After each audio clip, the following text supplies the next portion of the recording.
think I'll die another day. Ooh, ooh, ooh. Think I'll go marry Rodman. Do. Maybe I'll to publish the art of sex. I don't think anyone needs to see that. So Die Another Day, the last in the Pierce Brosnan series of movies, came out 3 years after World Is Not Enough. It's funny, 2002 is when it came out. Yeah, it feels like World Is Not Enough is also a 2000s film. It came out on the cusp, 1999, but still, it does feel like that, doesn't it? But again, Pierce Brosnan comes back for one more round as James Bond. At this point, he was, I think, going into his 50s, so it made sense that he probably a year that he was in his late 40s, I think. Either way, so it made sense that it was about time for him to hang up the straps as Bond at that point. But you get one more ride with him. And it stars also Toby Stevens as Gustav Grays. Madonna makes an appearance as the trainer for Miranda Frost's Rosamund Pike's character. Judi Dench obviously returns. John Cleese is Q. And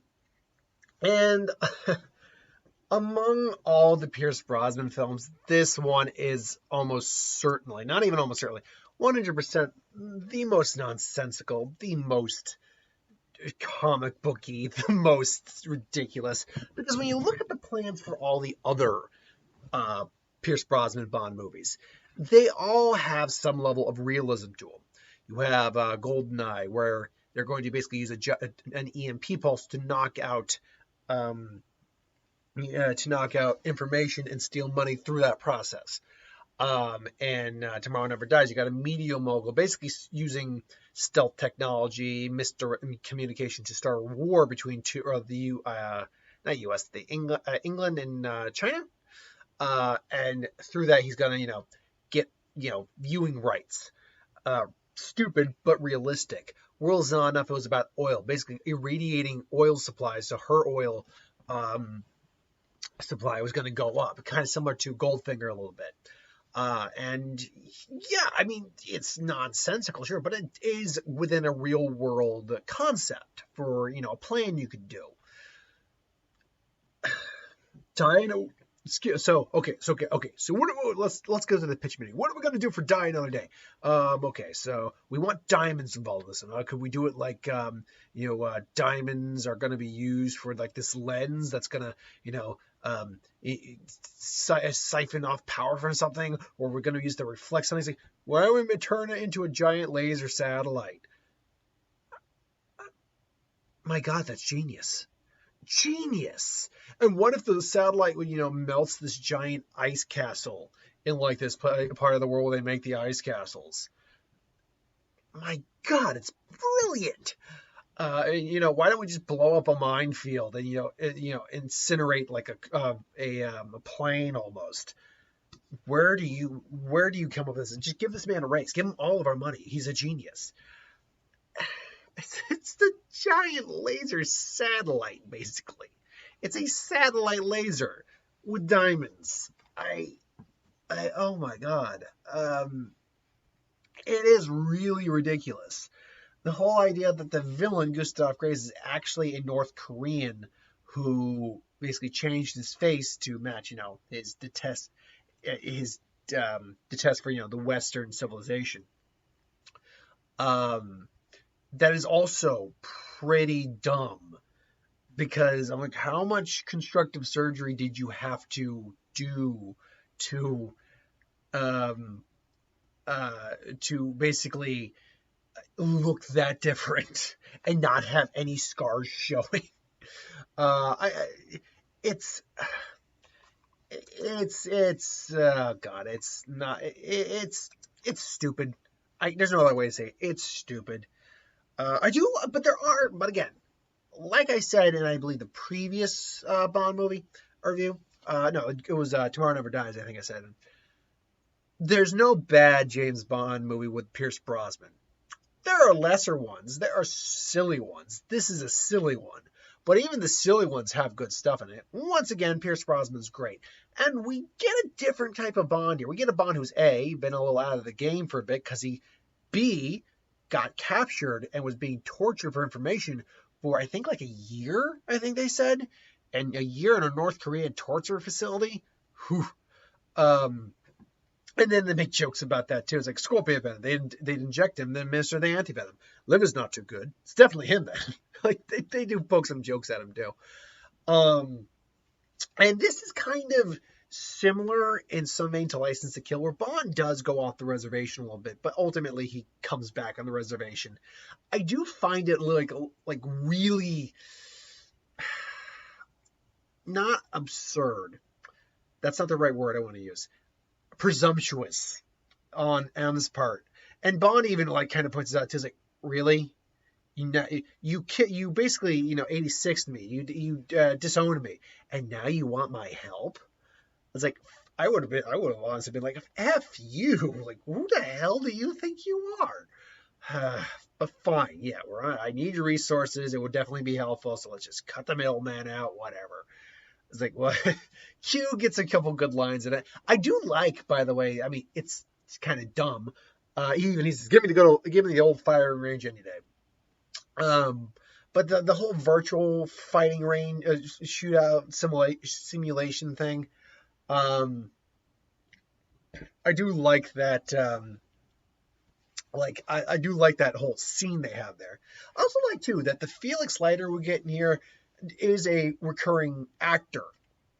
It was the first time an actor had continually been playing Felix Leiter.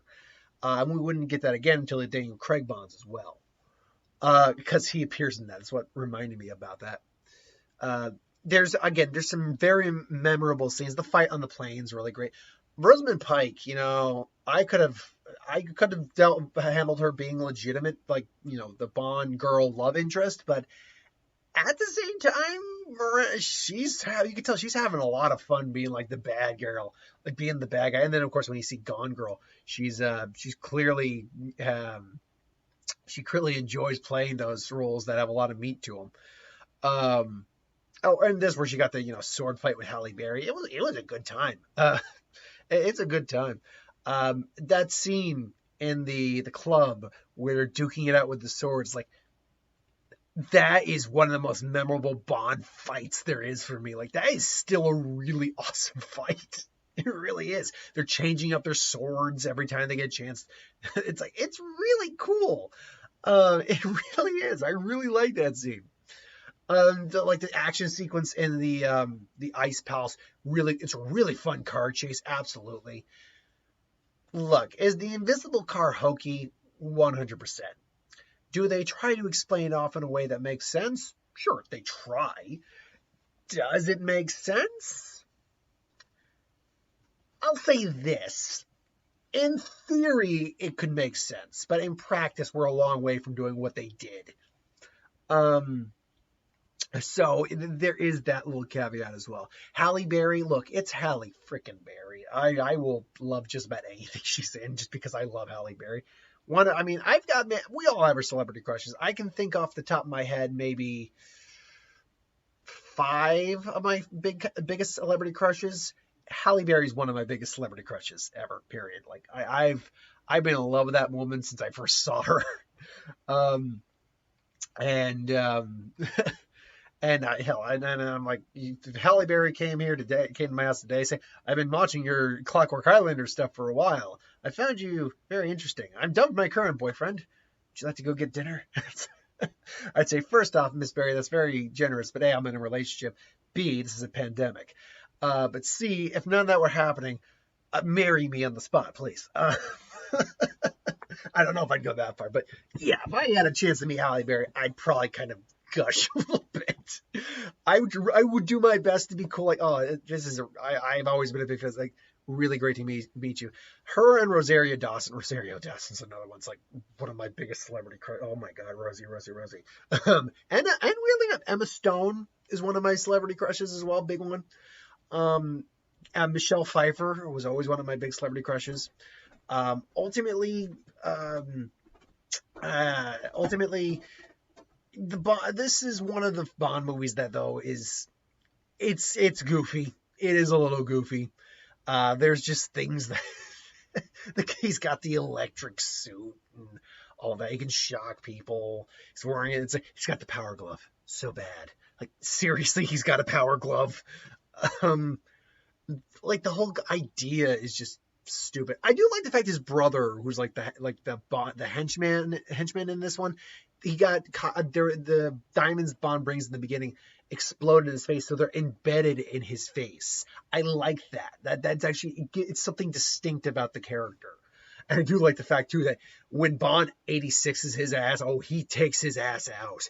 A freaking a sharp as chandelier just piercing straight down on him in the water, so he can't even really dodge. He's like, the blood boils up. It's like, oh man, that's a gruesome way to go, but it's awesome. Ultimately, not the strongest film in the series, not by a long shot, but it's entertaining as hell. It is really entertaining. I like it's something. Again, any of the Pierce Brosnan films, yeah, when they're on, I'll watch them 100%. Unlike with like right now, actually, Spy Who Loved Me is on right now. This is definitely one of Moore's, possibly his best movie. So it's one of those scenarios where I don't know. I really like the movie still, even though I recognize it is flawed. It is dated, but it's a lot of fun. Bond like parasailing, surfing on a wave, thanks to an iceberg, basically a chunk of ice coming through, hitting the land, the ocean. Dumb but fun. Just woo, stupid, but it's fun. And I think that's the best way to put it. It's a fun Bond film. Ultimately, what do you think? Love it? Hate it? Like it? Not your cup of tea? Put in the comments below. But thanks for watching. Hope you enjoyed. Like, comment, share, and subscribe. As always, if you want us to review something, put in the comments below. Let us know. We'll get to that review of it at some point. Hit that bell if you want notifications. Hopefully, What If should be up by now. So, keeping your eyes on that. By the way, the week of What If is popping up, and we got a new one starting on Monday, like a new main series one. So, keep your eyes out on that. Until then, thanks for watching. I'll see you folks next time. Later.